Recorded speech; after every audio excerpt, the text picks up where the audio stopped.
Najrzadszy item w każdym Soulsie. O, to może być fajne. Ja nie mam pojęcia. Pewnie jakiś mega mały drop rate, nie? Bo nie wiem, czy wiecie. Ja tego na przykład przez długi czas nie wiedziałem. Jak grałem za pierwszym razem w Eldena, to w ogóle nie miałem pojęcia, że są normalnie jak w MMO itemy, które na przykład zabijasz sobie 100 razy mobka i może ci wypaść coś tam, nie? Że jest 1% szans na drop. Jest trochę takich itemów. Ja za pierwszym razem nie miałem pojęcia, że Elden ma takie rzeczy. Nie tylko Elden, ale praktycznie każdy Soulsy mają jakiś tam drop rate. I niektóre itemy są ultra rzadkie. W Demon Soulsach w ogóle, tych remakeowanych, została dodana specjalna zbroja, która jest zablokowana za drzwiami, do których dostajesz się, zbierając jakieś złamane monety, czy tam coś takiego w kilku cyklach New Game Plusa.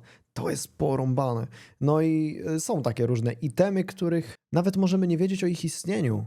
Ale jednak niektórzy są posiadaczami. Zobaczmy. Every Souls game has thousands of items scattered across the world for you to find. Some items are really good and some items are really bad. But with this many items in the game, you're bound to miss a good O, one. to jest ta zbrojka, no. To jest to Demon Soulsy, ja pitole. Ludzie dosłownie przez kilka tygodni, jak nie miesięcy, zastanawiali się na redditach, jak tam się dostać, bo oni nawet obudowali to niewidzialnym borderem, że nie mogłeś tam wlecieć na modach ani nic. Couple secret ones you might have wished you picked up. So in this video, we're going to show you the rarest item in every Souls game. The first item is the Penetrator's armor set from Demon Souls. Days after the Demon Souls remake came out, a user on Reddit found a locked door behind an illusory wall in World 1.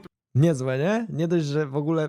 To nie jest tak, że były drzwi, o których wszyscy wiedzieli. Nie, to w ogóle były drzwi za iluzorykiem. Ja się z filmu dowiedziałem. That was not in the original game. This sparked other users, streamers, and YouTubers to spend weeks trying to find the answer. It was later discovered that by playing in the game's fractured mode, a mode which flips the world horizontally, you could find ceramic coins. These coins were located throughout each world stone and only appeared when your world tendency is either pure white or pure black. Właśnie, to jest kolejna sprawa. Jeszcze warunki świata trzeba było spełnić. Ja pieprzę, to też jest mocne. Nie samo latanie po świecie i zbieranie tego. Nie. Jeszcze world tendency. Swoją drogą tendencja świata to jedna z głupszych mechanik, w sensie to, w jaki sposób ona została zrealizowana, bo dosłownie po prostu w Nexusie sobie zabijając się ją ogrywasz. Natomiast gdyby została zrealizowana dobrze i faktycznie jakoś byś mógł wpływać na to, jak trudny jest ten świat swoimi akcjami, nawet ciekawy koncept, no ale ogólnie uważam, że to nie wyszło im dobrze. Co to zmienia w sumie? No na przykład jak masz totalnie ciemny World Tendency, to przeciwnicy są trudniejsi i respią się dodatkowi, nie? Tacy czerwoni. Masz po prostu dużo gorzej. After searching for quite some time, the community had found 13 coins. However, you need 26 coins to trade with Sparkly the Crow, who is an NPC. I to World Tendency się zmienia, jak jesteś w formie człowieka, bo nie wiem, czy wiecie, tam też jest tak, że jak umierasz, to tracisz człowieczeństwo jakby i masz połowę swojego paska zdrowia, nie? Więc jak umierasz, jak masz tę połowę paska, to nic się nie dzieje, ale jak umierasz jako człowiek, bo po zabiciu bossa stajesz się człowiekiem. Jak umrzesz w ten sposób, w tym świecie, to World Tendency ci spada. Jak w formie człowieka zabijesz bossa, to ci wzrasta. Dlatego ludzie bardzo często wracają po zabiciu bossa do Nexusa i skaczą z góry, żeby się zabić i stracić człowieczeństwo, żeby nie było, że pogorszy im się World Tendency. NPC found in World 4.1, Island's Edge, that allows you to drop items on the ground and trade for other items in order to get the key for the door. So this means you'll need to find all 13 coins in both a New Game and New Game Plus playthrough. But after you've completed your quest and traded in all 26 coins to Sparkly the Crow, your reward is worth it. You are rewarded with the Penetrator's armor set, an iconic boss set from Demon Souls. This armor set was not included in the original game. W ogóle Penetrator to chyba jeden z najfajniejszych bossów w Demon Soulsach. Bluepoint remastered the game, they thought it was fitting to add after years of Souls fans wanting to be the Penetrator. Next up is the Ghost Blade from Dark Souls 1. Unless you were very lucky on your playthrough of Dark Souls 1, you may have never even seen or heard of the Ghost Blade. This weapon has a 1% drop chance off the Banshees in the New Londo Ruins. They are two ghosts with glowing red eyes. One can be found on top of New Londo Ruins on a ledge, and the other can be found in front of a chimney of the house Ingward is on. Make sure you're using...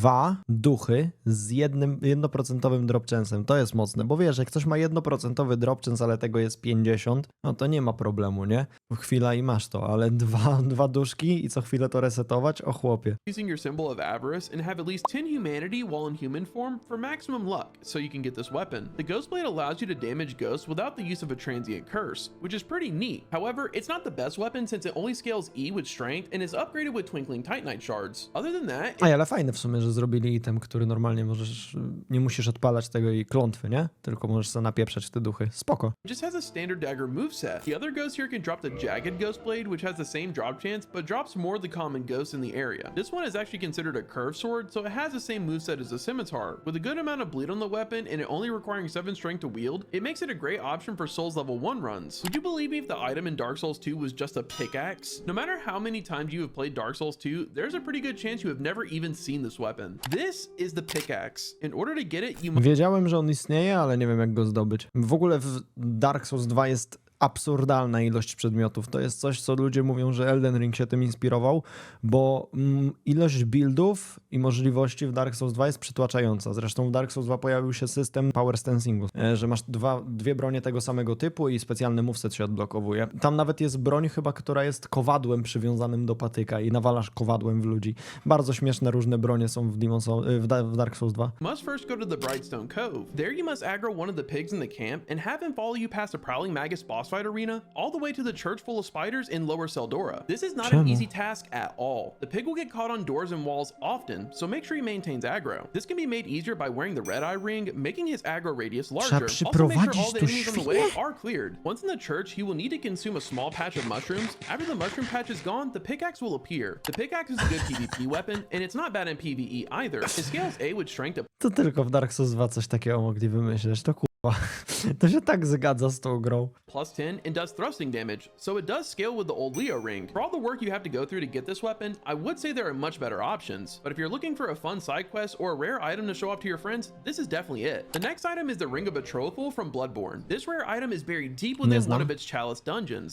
Chalice dungeony to coś, czego nigdy nie ruszyłem. Muszę kiedyś tam pójść. Na PC-towej wersji może jak będziemy grać, to zrobię. Chalice dungeon is a system implemented in Bloodborne that allows the player to enter randomly generated dungeons with different chalices, and rights to add modifiers to the dungeon. With the endless amounts of possible dungeons, this leads to many rare items. However, for the sake of this video, I chose to go with the Ring of Betrothal because of how unique it is. You could argue the rarest item is Old Cold Blood or one of the runes, but as far as unique items go, this is the rarest. First, you must get a Thumira, a heal chalice, and have the Facted Offering and Curse Rite. I've seen it appear on different layers, and sometimes it doesn't appear at all, so you may want to use the chalice dungeon code. After acquiring the ring, you can bring it back to Annalise, Queen of the Vile Bloods. Here you'll have the option to propose to her with the ring. Unfortunately, she To jest ta, co jest za Logariusem?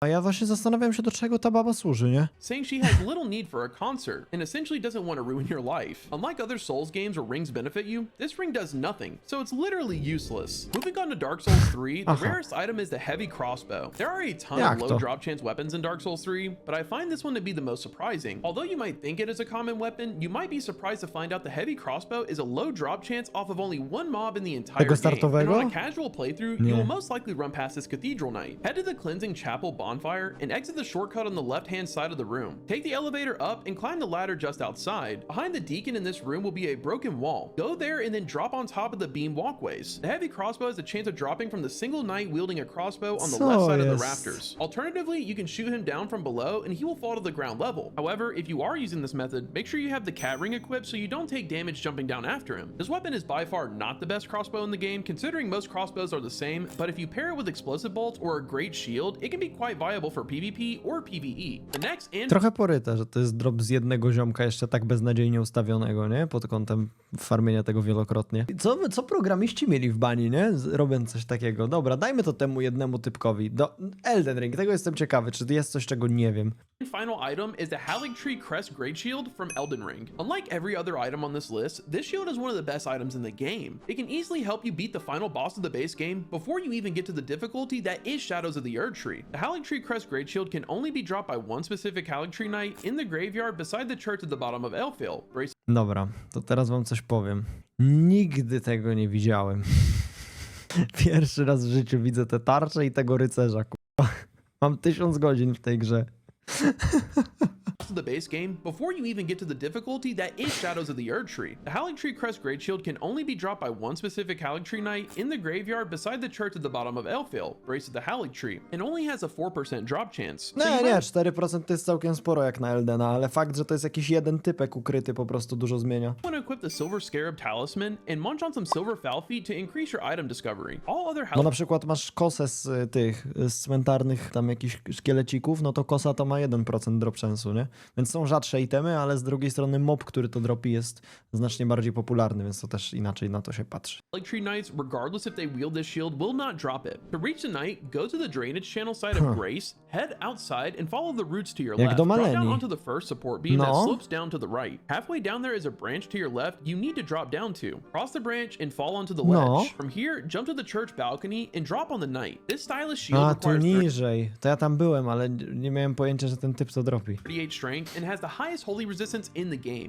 making it perfect for fighting Radagon and the Elden Beast, since they do so much holy damage. Those are all the rarest items in every Souls game. Make sure to leave a like and subscribe. No i Sekiro nie było. Dobra, typie, daj spokój. Co ty gadasz w ogóle? Jest jakiś rzadki item w Sekiro? And if you like this video, I'm sure you'll like this video where I cover the evolution of the Moonlight Greatsword in every From Software No to game. też fajne w sumie, na kiedyś. Rarest item in Sekiro. Sprawdzamy, jaki jest najrzadszy w Sekiro. Jinza Jizo Statue. Nie wiem, może.